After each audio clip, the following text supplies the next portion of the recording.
எடுத்தார்னா 16 நாள் கழிச்சு தான் சாப்பாடே எடுத்தார். அம்மா 21 நாள் கழிச்சு எடுத்தாங்க. 20 நாள் 21ஆம் நாள் சாயங்காலம் தான் பசிக்கவே ஆரம்பிச்சிச்சு. அது வரைக்கும் பழம் மட்டும்தான் எடுத்தேன், படுத்தே தான் இருந்தேன். ஓய்வு, முழு ஓய்வு தான், படுத்தே தான் இருந்தேன். பழங்களுமே ஃபுல்லாக ஒரு பழம்னா ஒரு பழம் முழுசாக சாப்பிட முடியாது, கொஞ்சம் கொஞ்சம் ஒரு 4 திராட்சை தான் அவ்வளோதான் சாப்பிடுவேன். கொய்யா பழம்னா ஒரு கால்வாசி தான் சாப்பிடுவேன். பழங்கள் மட்டும் 21 நாள் எடுத்து 21ஆம் நாள் சாயங்காலம் பசிக்குது, அன்னைக்கு தான் பசி உணர்வு வருது, எனக்கு பசிக்குது ஏதாவது சாப்பிட கொடுங்கன்னு கேட்டேன். 21ஆவது நாள் சாயங்காலம். அது வரைக்கும் பசிக்கல ஒன்றும் இருக்காங்க. எதுவுமே சாப்பிடணும்னு தோணலை. பக்கத்தில் யாராவது சாப்பிட்டா கூட எனக்கு அந்த ஸ்மெல்லே பிடிக்கல. அந்த அளவுக்கு அது மேலே சாப்பாடு மேலே வெறுப்பு வந்துருந்தது. அவங்க சிகிச்சை கொடுக்க ஆரம்பித்த அன்னைக்கே என்னோட கழிவுகள்லாம் வெளியேற ஆரம்பிச்சிச்சு. காலில் புண்ணு இந்த எலும்பு சதை அரிச்சு உள்ளே இருக்கிற எலும்புகள் நரம்புகள் எல்லாம் இவ்வளோ அளத்துக்கு ஓட்டை, இவ்வளோ நீளத்துக்கு புண்ணு, அவ்வளோ உள்ள ஒன்றுமே இல்லை. நான் அலோபதியில் இருந்து காமிச்சு அதுவும் முடியலை, ரொம்ப இதாகி என்னை அதாவது இன்சுலின் எல்லாம் போட்டு ட்ரிப்ஸ் ஏற்றிட்டாங்க. அவங்களே சுகரை கூட்டிட்டாங்கன்னு வைங்க. 170 இருந்தது 300 வரைக்கும் ஆயிடுச்சு. அப்புறம் கொஞ்சம் கொஞ்சமாக அங்கேருந்து அப்புறம் ஹோமியோபதியில் காமிச்சு அதுவும் வலி கேட்கலை. வலி வேதனையில் அழுது விடிய உறக்க மாட்டேன். என்னால் அவ்வளோ தவிச்சேன். கிட்டத்தட்ட ஒரு 2 மாதம் ரொம்ப பாடுபட்டு, 2-3 மாதமானாலும் அந்த பாடுபட்டு அவங்க சிகிச்சை கொடுத்த அன்னைக்கே மத்தியானம் ஒரு 12-12:30 தான் கொடுத்துட்டு போயிருக்காங்க. வீட்டுக்கு தான் கொடுத்தாங்க. எனக்கு 1.5 வருஷம் வீட்டுக்கு ட்ரீட்மெண்ட் பார்த்தாங்க. அன்னையிலேருந்து அந்த கழிவுகள் உடல்லேருந்து கழிவுகள் வெளியேற ஆரம்பிச்சு அவ்வளோ சீல் எனக்காக வடிஞ்சு இதாகும். ஆனால் அது டெய்லி போச்சு. அப்புறம் பார்த்தா கொஞ்சம் நாள் ஆக ஒரு குளிர் காய்ச்சல் மாதிரி வரும். காய்ச்சல் தூக்கி அடிக்கும். அந்நேரம் வெதுன்னு வெண்ணி தண்ணி வேணால் குடிச்சுக்கோங்கம்பாங்க. அதை மட்டும் குடிச்சிட்டு பேசாமல் எடுத்துருவேன். சாப்பாடே எடுக்கலை. அன்னைக்கு ஒரு முக்க தூங்க தான் செய்வேன். மறுநாள் காலையில் தான் கழிவுகள் கொட்டும், அவ்வளோ கொட்டி வெளியேறும். இப்போ எலும்பு இல்லை, சதை இல்லை, நரம்பு இல்லைன்னா அலோபதிக்கு போனால் என்ன சொல்லிடுவாங்க? கெண்ட நரம்பு, அதுதான் நடக்கிறதுக்கே உண்டான நரம்பு. காலை அன்னைக்கே. ஆனால் கடவுள் செயல அவங்க ட்ரீட்மெண்ட் கொடுத்ததுனால இன்ன வரைக்கும் நான் வீட்டுக்குள்ள எல்லா வேலையுமே இப்போ பண்ணிடுவேன், எல்லாம் செஞ்சிருவேன். நடதான் இன்னும் கொஞ்சம் நேரம் வரல, ஆனால் நடக்கிறேன் நல்லா. நான் அம்மாவை பார்க்க போகும்போது ரொம்ப ஒல்லி, அந்த ஒல்லி நீங்கள் சொல்கிற அளவுக்கு கூட அப்படி யாரும் இல்லைன்னு நினைக்கிறேன். நான் அவ்வளோ ஒல்லியா எலும்பு தோளுமா படுத்த படுக்கையாக தான் இருந்தாங்க. உடம்புல காலில் மட்டும் புண்ணு இல்லை, இங்கே கையில் புண்ணு, இங்கே புண்ணு அப்படி எல்லாம் பக்கு வச்சு அப்படி கெட்டியான எங்கேயும் தொட முடியாத அளவுக்கு அவங்க அவ்வளோ வேதனை. தூக்க முடியாது, தொடவும் முடியாது, தொட்டாலே வலி வந்துடும். அவ்வளோ வேதனைகள். அழுதுருவேன், ஆனால் கண்ணை மூடிக்கிட்டே அழுவேன். கண்ணை கூட திறக்க முடியாது, ஈனஸ்வரத்தில் அழுவேன், சத்தம் கூட வெளியே வராது. அவ்வளோ வேதனைகளில் தான் இருந்தாங்க. ஒன்றும் இல்லை, மாத்திரைகளை விடுங்கன்னோ விட்டுட்டாங்க. இன்சுலினை தூக்கி போடுங்க. நான் பார்க்க போகிற அன்னைக்கு தான் ஒரு 5000 ரூபாய்க்கு என்னமோ வாங்கி வச்சிருக்காங்க. அவ்வளோத்தையும் அப்படியே குப்பையில் போட்டுருங்கட்டோம். அவங்க சொன்ன உடனே எனக்கே நம்பிக்கை வந்துருச்சு. ஏன்னா அன்னைக்கே உடனே நைட்டே கழிவுகள் வெளியேற ஆரம்பிக்குது. உடலில் உள்ள இதெல்லாம் கழிவுகள் சீல் எனக்கா உள்ளேருந்து வடிய ஆரம்பிச்சது. அவ்வளோ ஒரு பேட் ஸ்மெல் வரும்னாங்க. அவங்க என்னென்ன சொன்னாங்கன்னா அது கலர் எப்படி மாறும், சேஞ்ச் ஆகும்லாம் சொன்னாங்க. அதே மாதிரி மாறிக்கிட்டே வந்தது, ஒரு பிரச்சனை இல்லை.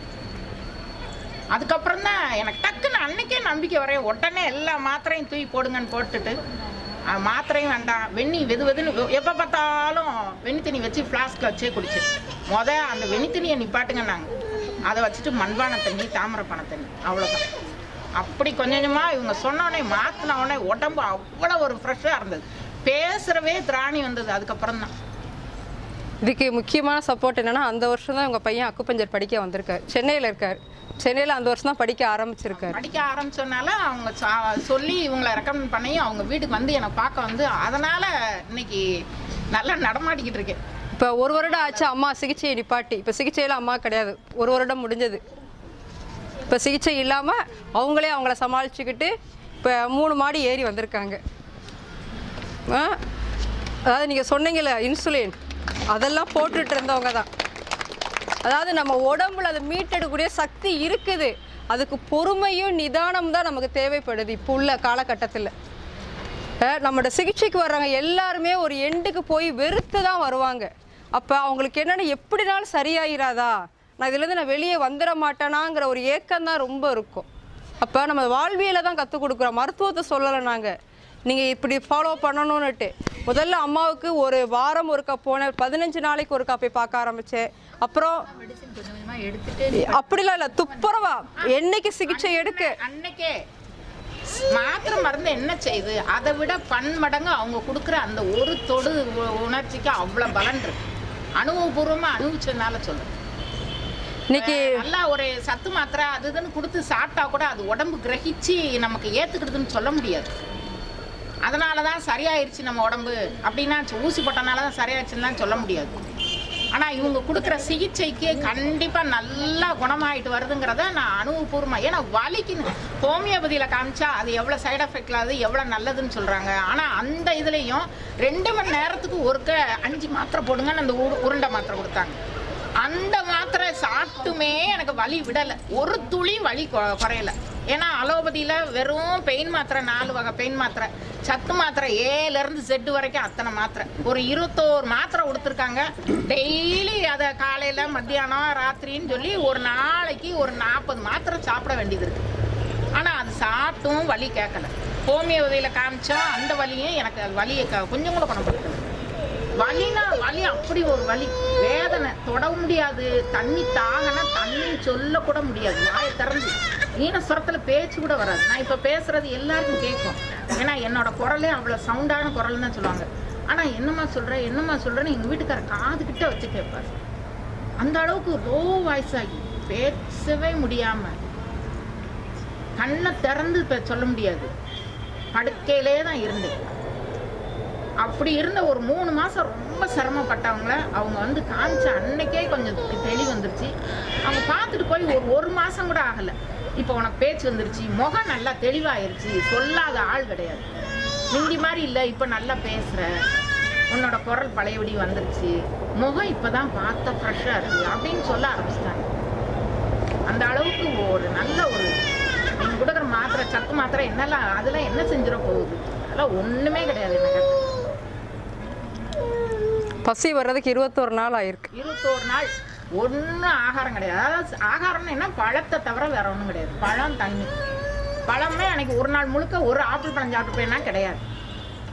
அதுலேயும் இந்த விளோண்டி பசிச்சாதான் சாப்பிடுவேன். இவங்களும் வெட்டி வெட்டி வெட்டி அப்பப்போ நறுக்கி கொடுப்பாங்க. அப்புறமா அதில் ஒரு 4 பீஸ் தின்னே காஞ்சி போய் கிடக்கும், அப்பளம். அப்படி ஃபுல்லாக சாப்பிட்டோன்னு சாப்பிட மாட்டேன், என்னால் அவ்வளோ தூரம் சாப்பிடக்கூட முடியல. 21ஆம் நாள் சாயங்காலம் தான் பசிக்குது. அன்னைக்கு தான் பசினா என்னன்னு உணர்றேன், அவ்வளோ ஒரு பசி. ஆனால் அந்த மாதிரி பசி இப்போ வரைக்கும் நான் அனுபவிக்க, அதுக்கு மாதிரி இன்னும் கொடுத்து வைக்கலன்னு நினைப்பேன். அவ்வளோ ஒரு அழகான ஒரு உணர்வு. அதுக்கப்புறம் தான் ஆகாரம் தான் சாப்பிடணும், அதனோட வாசம்னா பிடிக்குது. அது வரைக்கும் என்ன டிஃபன் வெரைட்டிஸ் வீட்டில் இருந்தால் கூட அது வாசமாக தெரியாது. ஸோ அங்கிட்டு போய் சாப்பிடுங்களேன், இங்கே இருந்துக்கிட்டு எனக்கு அந்த வாடையே பிடிக்கல.